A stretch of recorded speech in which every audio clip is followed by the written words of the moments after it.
वर्ण के व्यवस्था को सही परिप्रेक्ष्य में समझने के पश्चात हम थोड़ा सा और आगे बढ़ते हैं कि हमारे ऋषियों ने, मुनियों ने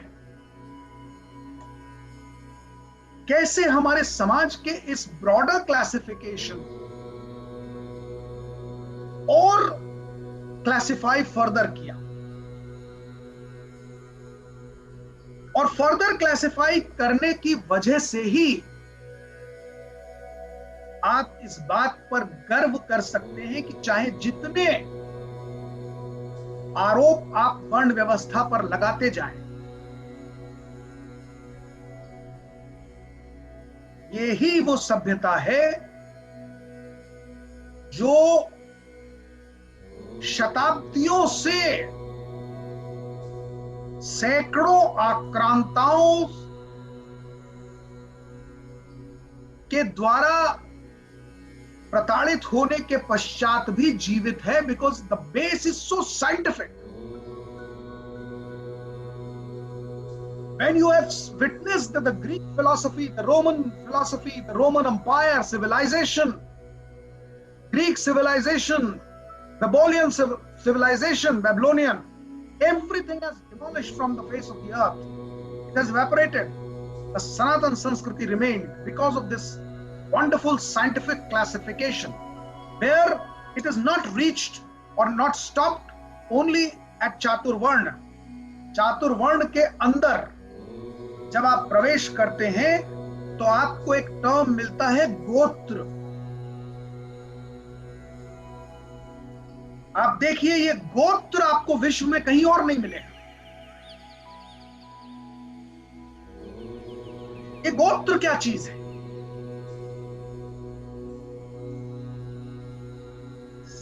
पाणिनि के अनुसार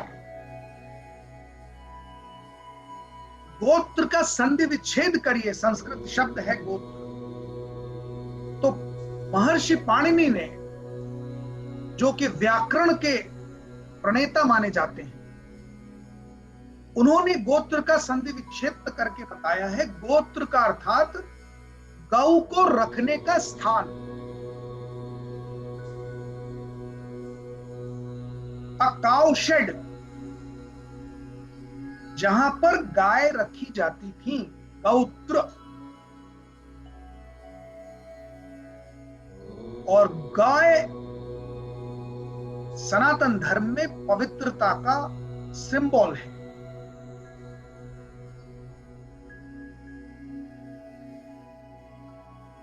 तो गोत्र है क्या?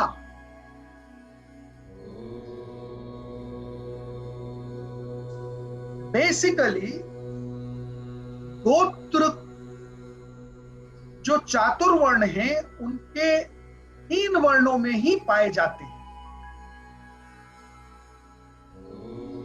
यानी कि प्रत्येक व्यक्ति जिसका जन्म हुआ वो तो शूद्र,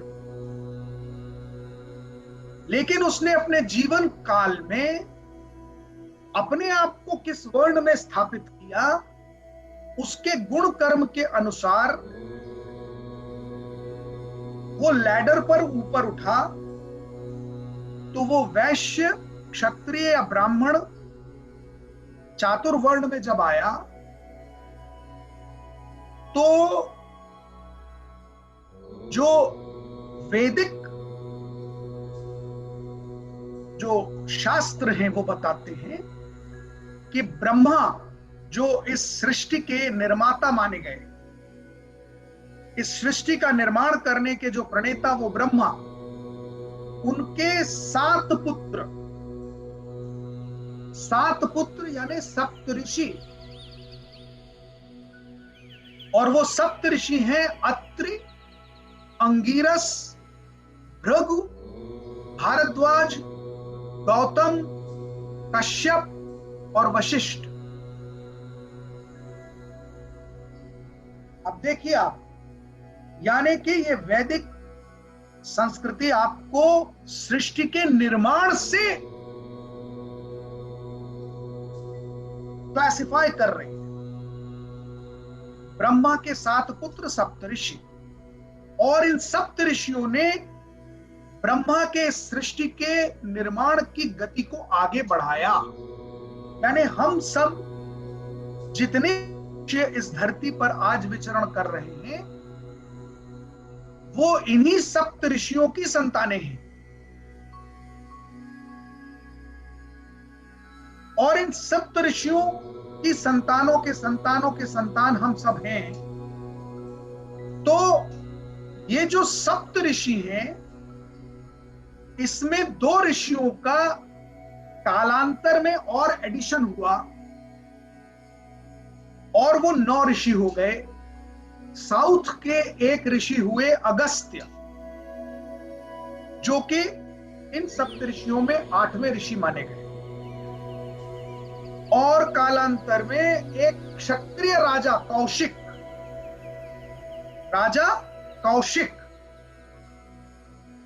जिन्होंने वशिष्ठ के आश्रम में कामधेनु को देखकर लालच किया, उसे छीनने का प्रयास किया, किंतु वशिष्ठ के ब्रह्म ज्ञान से पराजित हो गए।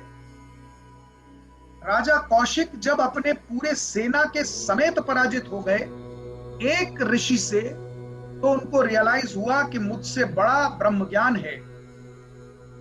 और राजा कौशिक ने तप शुरू किया और उसी वशिष्ठ के द्वारा प्रतिपादित ब्रह्मर्षि बने और नाम पड़ा विश्वामित्र। तो ये क्षत्रिय राजा कौशिक, जो कि ब्राह्मण बन गया गुण कर्म के आधार पर, और न सिर्फ ब्राह्मण बना, ब्रह्म ऋषि बन गया। और ब्रह्म ऋषियों में भी सप्त ऋषि के साथ उसकी गणना हुई और ये 9वें ऋषि बने विश्वामित्र। तो इस तरह के 9 ऋषि हो गए और इनकी संतानें और ऋषि होते चले गए। और उनकी संतानों के रूप में जब हम चलते चले आए तो आज लगभग ब्राह्मण, क्षत्रिय और वैश्य को मिलाकर लगभग 50 गोत्र सामने आते हैं।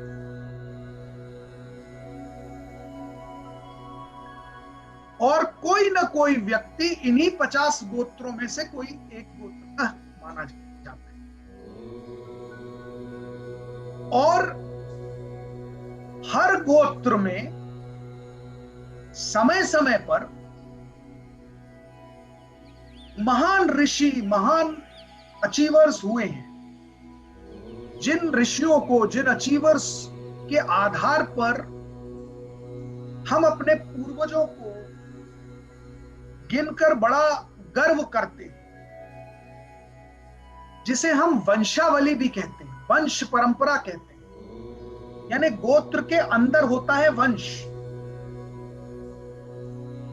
तो जब किसी गोत्र में कोई महान व्यक्ति, हमारा पूर्वज ऐसा पैदा हुआ जो वो उस गोत्र का एक विलक्षण व्यक्ति माना गया, जो उस गोत्र के गर्व का कारण बना और जिसका नाम लेकर उसके वंशजों ने स्वयं को गौरवान्वित महसूस किया, उसे कहते हैं प्रवर। तो गोत्र के अंदर आता है प्रवर। और विवाह संस्कारों में गोत्र और प्रवर का बड़ा महत्व माना गया है। जैसे अगर एग्जाम्पल लें तो भगवान राम इक्ष्वाकु वंश के माने जाते हैं। भगवान राम इक्ष्वाकु के पूर्वज हुए सूर्य, तो सूर्यवंशी क्षत्रिय भी माने जाते हैं। अब आप देखिए, भगवान राम का वंश हुआ सूर्यवंशी, पर उनके पूर्वज इक्ष्वाकु, जिन्होंने इस कुल की परंपरा को शुरू किया, तो इक्ष्वाकु वंश। किंतु कालांतर में इसी इक्ष्वाकु वंश में एक राजा हुए जो इतने प्रतापी, इतने योग्य, कि इक्ष्वाकु वंश का नाम ही बदल गया और वो हुए राजा रघु। जहां से इक्ष्वाकु वंश बदल गया, रघुवंश हो गया।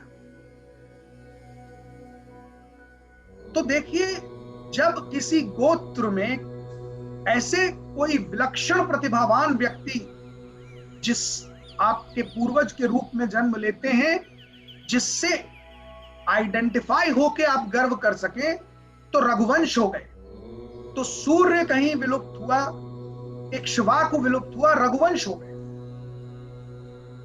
और रघुवंश के राजा राम कहलाते राघव, यानी रघु के वंश के राघव।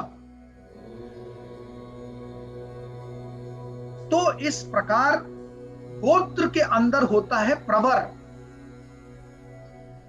और प्रवर के अंदर, प्रवर से भी अंदर क्लासिफाई किया गया है, जिसे हम कहते हैं कुल।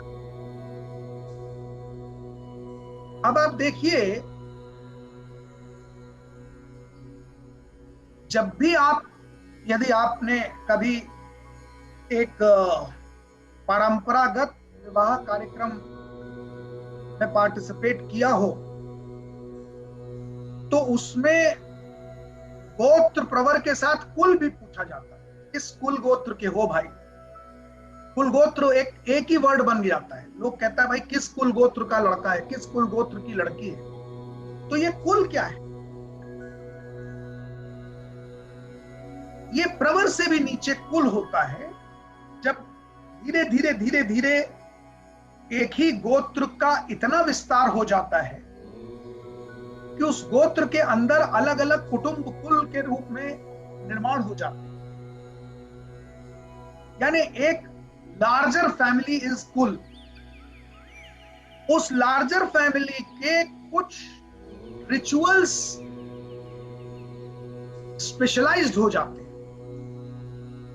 आप देखिए कि आप अपने ही गोत्र के व्यक्तियों के बहुत सारे रिचुअल्स भिन्न पाएंगे, क्योंकि एक कुल में कुछ रिचुअल हो रहा है, दूसरे कुल में कुछ और रिचुअल हो रहा है।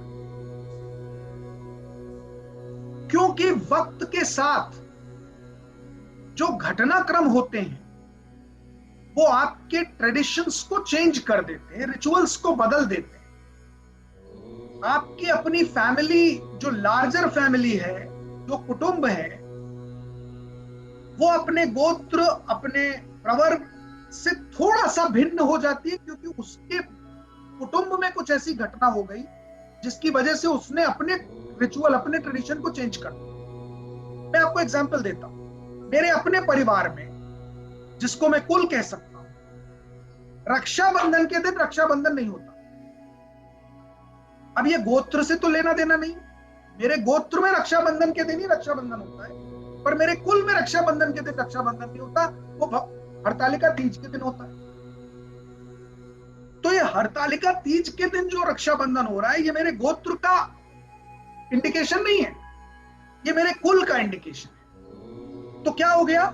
एक ही गोत्र के व्यक्ति भले ही एक प्रवर के हैं, पर कुल में बहुत सी भिन्नताएं, रिचुअल्स में जब डिवीजन आ जाते हैं तो उसे कहते हैं कुल। और वैवाहिक संबंध में कुल गोत्र माना पूछा जाता है कि ना तो विवाह संबंध एक ही गोत्र के व्यक्तियों में होगा, न विवाह संबंध एक ही कुल के व्यक्तियों में होगा। यह भिन्न होना आवश्यक है, और इसके पीछे की साइंस समझिए and feel proud about that science. Why this science is there? Because अब इस कुल के अंदर मैं आपको और एक क्लासिफिकेशन बताता हूं, and you will be amazed to know how scientifically, methodically this is all classified. And because we do not understand, we say that, oh, all this is rubbish. Humans are equal. We may marry with anybody, but that's not true. Because even biologically, science says that don't marry with same blood group, otherwise there'll be complications. Now, what science is calling about the blood group? Ages ago, our Shastra said that don't marry in the same gotra. You may say that all humans are equal, but their anatomy is different. The blood groups are different. For a marital relationship, you have to be of different blood groups. And why so? तो जो मैंने आपको गोत्र बताया, गोत्र के अंदर प्रवर बताया, प्रवर के अंदर कुल बताया, कुल के भी अंदर एक चीज होती है जिसको कहते हैं सपिंड. I mean, those who are making notes can make a flowchart about it. And what is Sapind? Sapind is 7 generations upwards from the side of your father and 5 generations upwards from the side of your mother. Please understand. 7 generations upward from the side of your father and 5 generations upwards from the side of your mother are your Sapind. यानी आपके पिता के 7 पीढ़ी के पूर्वज और आपकी मां के 5 पीढ़ी के पूर्वज आपके सपिंड हैं, यानी एक ही पिंड के हैं जिसमें कि विवाह कदापि वर्जित है.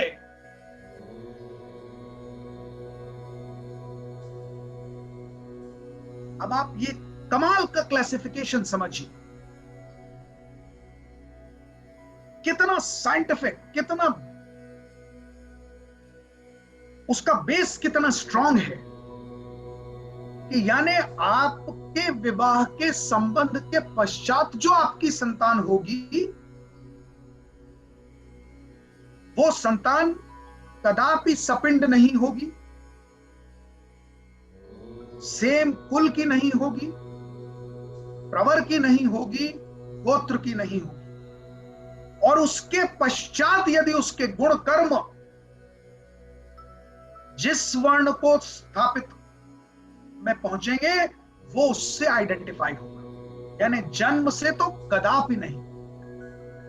इतने क्लासिफिकेशन के पश्चात भी जिस शिशु का जन्म होगा उसका वर्ण निश्चित नहीं होगा, वर्ण से शूद्र होगा जन्म से. फिर वो अपने गुण कर्मों से निर्धारित करेगा कि वो किस वर्ण के लायक है. यदि सात्विकता की प्रधानता है तो ब्राह्मण है, रजस की प्रधानता है तो क्षत्रिय है, रजस के साथ धनोपार्जन ही प्रधान जीवन गुण है तो वैश्य है, और तमस की प्रधानता है तो शूद्र है. जन्म से नहीं, गुण कर्म से. यही बात मनुस्मृति कहती है, यही बात भगवत गीता कहती है. और मनुस्मृति में सेक्शन 9 देखिए आप, मैं आपको कोट करके बताता हूं, आप अध्ययन कीजिए और इससे आपको पता चलेगा कि पॉलिटिकल क्लास जो हमारा है वो कितना अज्ञानी है, कितना अनभिज्ञ है. बिना अध्ययन किए, बिना दर्शन को समझे किसी भी बात को लेकर सिर्फ कंट्रोवर्सी करते रहते हैं. मनुस्मृति के सेक्शन 9 पर जाइए और श्लोक 334 पढ़िए, जहां पर मनु डिक्लेयर कर रहे हैं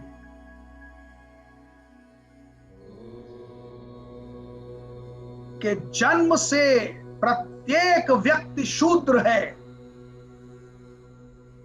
और यदि जीवन भर वो वर्ण में, वर्ण के अनुसार शूद्र बना रहता है तो भी उस शूद्र से ये अपेक्षा है कि वो जितना संभव हो ब्राह्मण के नजदीक रहे.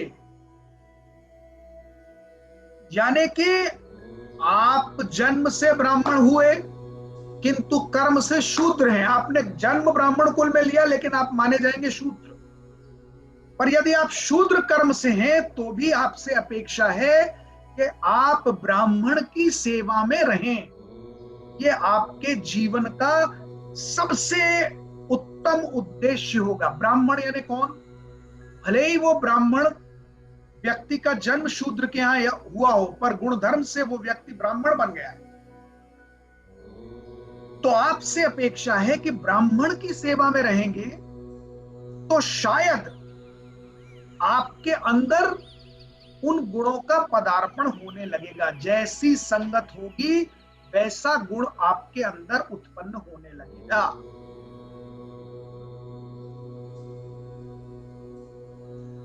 तो ये बात जो मनुस्मृति में सेक्शन 9 में श्लोक 334 में लिखी है, वही रामचरितमानस में तुलसीदास जी ने लिखी है। तात स्वर्ग अपवर्ग सुख हरिय तुला एक अंग, तूल न ताहि सकल मिली, जो सुख सब तब सत्संग। यानी सत्संग तो करो, भले शूद्र हो, लेकिन यहां पर ये समझ लीजिए सत्संग मतलब ब्राह्मण, यानी ब्राह्मण जिस जन्म से ब्राह्मण नहीं, कर्म से ब्राह्मण व्यक्ति के साथ रहो।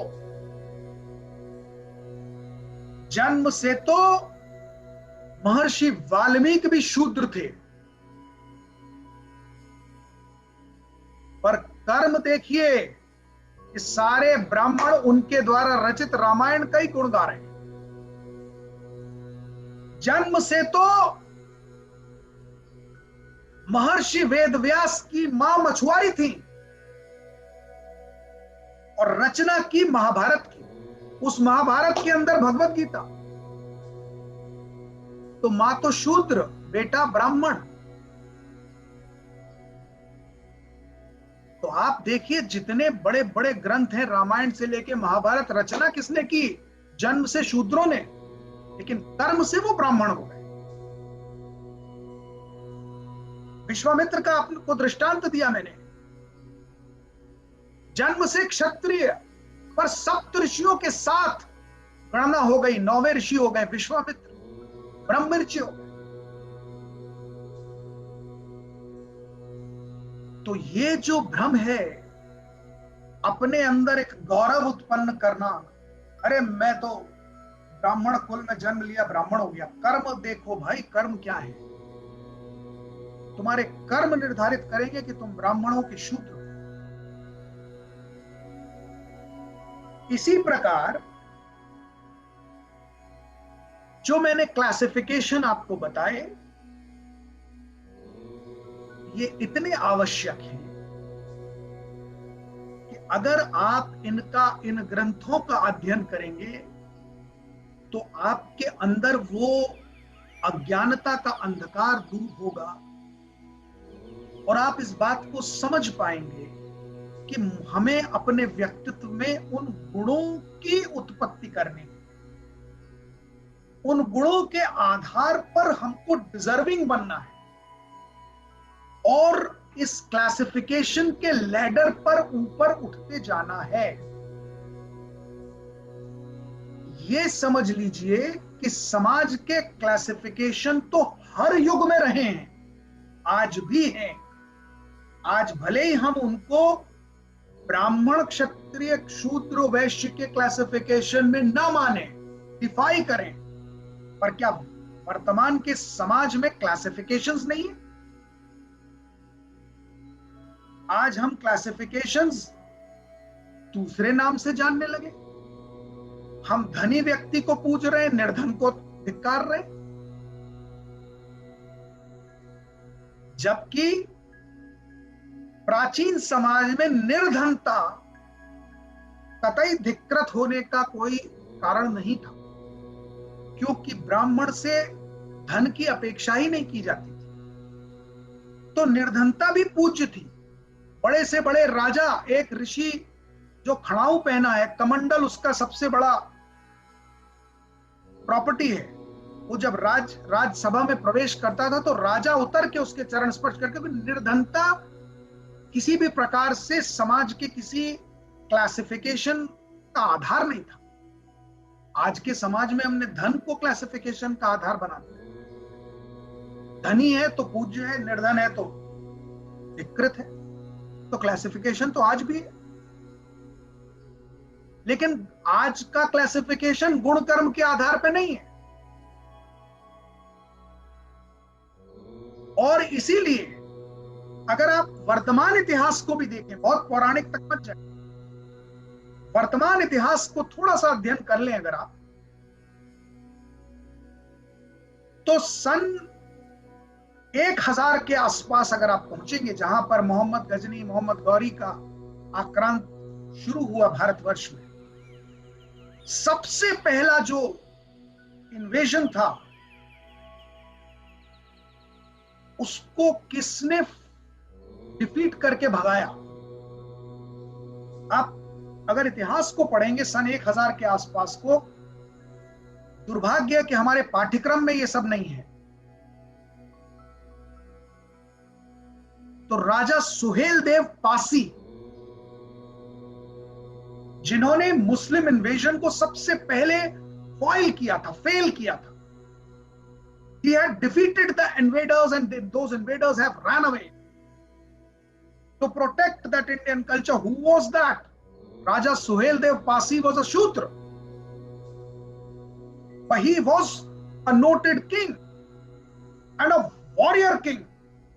So though he was born in a Shudra family, he became Kshatriya. तो ये तो मैं 1000 साल पुरानी बात बता रहा हूं, कोई पौराणिक काल की बात नहीं बता रहा हूं। यानी कर्म से आप ब्राह्मण हो जाते हैं, कर्म तो कीजिए।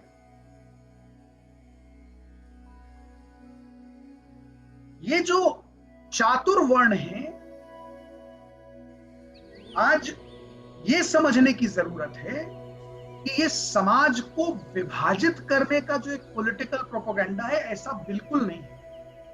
समाज को विभाजित करने का जो पॉलिटिकल प्रोपेगेंडा है वो उस कारण है कि उन्होंने चातुर्वर्ण को जन्म का आधार समझ लिया, और उन्होंने क्यों, हमारे समाज नहीं समझ लिया। अगर हमारे समाज से ये भ्रांति दूर करने की एक प्रोएक्टिव एफर्ट किया जाए, इन चीजों को राइट फ्रॉम इंसेप्शन समझाया जाए, पाठ्यक्रम में लाया जाए कि जन्म से प्रत्येक व्यक्ति शूद्र है, ऐसा हमारे शास्त्र कहते हैं। ये बात अगर एक बच्चे को बताई जाए उस पाठ्यक्रम के लेवल से, तो वो आदमी के अंदर से ये जन्म के आधार पर जो गर्भोक्ति है वो ऑटोमेटिकली इवेपोरेट होगी। तो instead of correcting this whole disease which has crept into our society by certain brushed activities and the principles which have been तोड़ मरोड़ के कुछ अलग ही कर दिया, अगर उसको करेक्ट किया जाए तो this is a very very scientific classification. और आप देखिए कि प्राचीन समाज में इस पूरे क्लासिफिकेशन के बावजूद, मैं आपको चंद प्रमाण देता हूं, क्योंकि ये एक बहुत बड़ा षड्यंत्र है जिसके तहत ये प्रोपेगेंडा किया गया कि यहां पर फला समाज का एक्सप्लॉयटेशन हुआ, शूद्रों का एक्सप्लॉयटेशन हुआ, इसका हुआ। ऐसा ये प्रोपेगेंडा क्यों किया गया? To spoil the whole fulcrum of the society and the base. If you go, you'd be surprised to note that this propaganda is for last 400-500 years ago and more actively by Britishers. देखिए, मैं आपको प्रमाण देता हूं। हमारे विवाह संस्कारों में एक बड़ा महत्वपूर्ण रोल अदा किया जाता था नाई के द्वारा। अब ये बताइए, नाई कोई ब्राह्मण तो नहीं है, नाई कोई क्षत्रिय नहीं है, नाई कोई वैश्य नहीं है, नाई तो शूद्र है ना। पर नाई का इतना बड़ा रोल, कि विवाह का संदेश लेकर नाई जाएगा।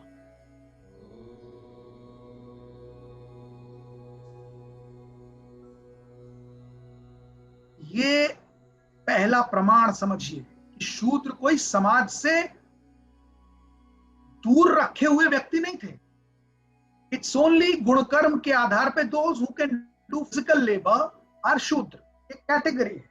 पर समाज में कितने इन्वॉल्व थे, मैं सारे प्रमाण देता हूं। नाई का एक प्रमाण दिया मैंने। आज बारी, यानी जिस प्रत्येक घर में कलश जो विवाह का स्थापित होता है वो बारी के द्वारा होता है। ये कौन है? ये न ब्राह्मण, न क्षत्रिय, न वैश्य। कितना बड़ा रोल उसको किया गया है। तीसरा प्रमाण देखिए, आज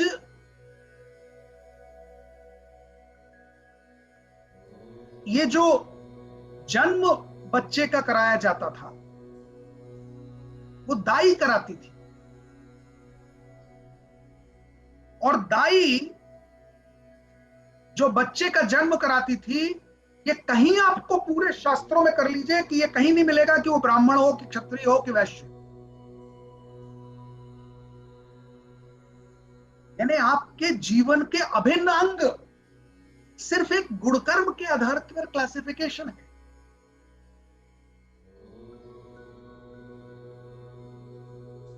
ये कितनी सारी ऐसी चीजें मैं आपको गिनाता जाऊं, समय के अभाव से बहुत कुछ रोकना पड़ता है।